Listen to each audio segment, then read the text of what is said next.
High ছোট্ট বন্ধুরা, আসসালামু আলাইকুম। ছোট্ট বন্ধুরা, আশা করি ভালো আছেন। আমিও ভালো আছি। ছোট্ট বন্ধুরা হয়তো আবু জেহেলের অনেক গল্প শুনেছেন আপনারা।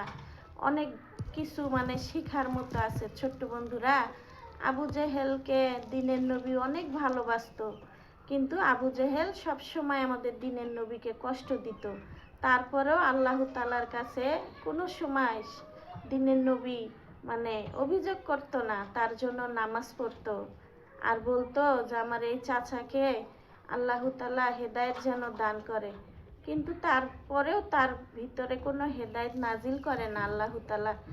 কিভাবে করবে? সে তো মনে করেন যে তার রগে রগে শয়তানি সারাক্ষণ থাকতো। ছোট্ট বন্ধুরা, হযরত মুহাম্মদ সাল্লাল্লাহু আলাইহি সাল্লাম কেন তাকে ভালোবাসতো জানেন? ছোট্ট বন্ধুরা, কেন শিশুকালে এই আবু জেহেল সবসময় দিনের নবীর পাশে থাকতো ক্ষতি করার জন্য, আর দিনের নবী শুধু নামাজ পড়তো আর তার জন্য দোয়া করতো আল্লাহর কাছে যে আমার চাচার যেন হেদায়েত নাজিল হয়।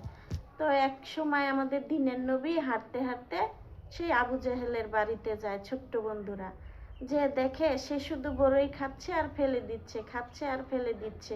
তখন যে বলতিছে, চাচা আপনি এত বড়ই কেন নষ্ট করতেছেন?